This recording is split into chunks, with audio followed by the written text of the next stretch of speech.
Pallavi mini blogs. কেমন আছো তোমরা?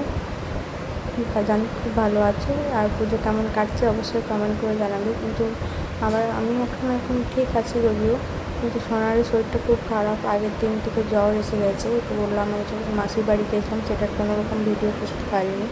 আর আজকে আমি এসেছি আমার মাসি শাশুড়ির বাড়ি। তো এই একটু ক্লিপ নিয়েছি, এখানে বসেছিলাম। আর সোনা খুব কান্নাকাটি করছিলো, ওকে ওষুধ খাইয়ে ডাক্তার দেখিয়ে নিয়ে এসেছি। তারপরে তো চলে এসেছিলাম। দেখো এখানে আমাদের পাড়াতে, শ্বশুরবাড়ির পাড়াতে পুরোনো বাড়ির ওখানে একটা প্যান্ডেল দেখতে গিয়েছিলাম, মানে ওখানে প্রণাম করতে গিয়েছিলাম।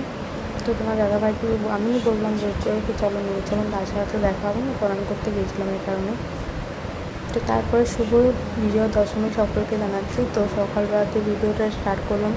আজকেও সোনার শরীরটা খুব একটা ভালো নেই, কোনো রকম জাস্ট ওষুধটুকু খাচ্ছে আর খুব কান্নাকাটি করছে। তো অতটা মন মারলো, কারণ কিন্তু মা চলে গেলে তাই দিয়ে বৃষ্টিও শুরু হয়েছে সকাল থেকে খুব।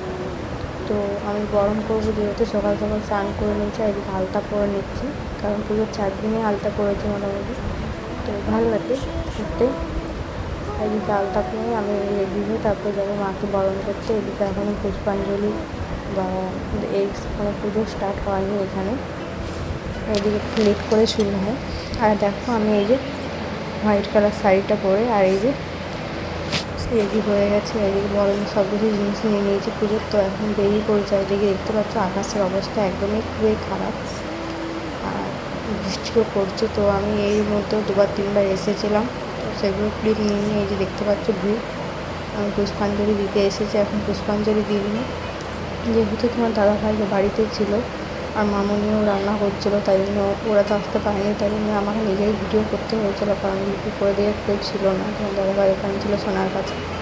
তো আমি যেটুকু পেরেছি তোমাদের সাথে শেয়ার করছি। আজকে ভিডিওটা অনেকটাই শর্ট হবে আমি জানি, কিন্তু যেটুকু পেরেছি আমি তোমাদের সাথে অবশ্যই শেয়ার করেছি। আর এদিকে দেখতেই পাচ্ছ এখন পুষ্পাঞ্জলি হয়ে গেছে, আর মায়ের এদিকে যাওয়ার বেলাও হয়ে গেছে, বিদায় টাইমও হয়ে গেছে। তো আমি যখন বরণ করেছিলাম ওখানটা এতটাই ভিড় ছিল, তো আমি ভিডিও শ্যুট করতে পারি না, সেরকম কাউকে দেখতেও পাইনি যে কোনটা দিয়েছি ভিডিও করার জন্য। এদিকে দেখো সিঁদুর খেলা হয়ে গেছে কমপ্লিট। তারপরে আমি এদিকে বাড়ি চলে যাব, কারণ সোনা ওখানে বাড়িতে একাই আছে ওর বাবার কাছে।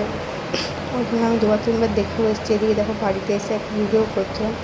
তো আজকের ভিডিওটা এইটুকুই, আশা করি তোমাদের খুব ভালো লাগে।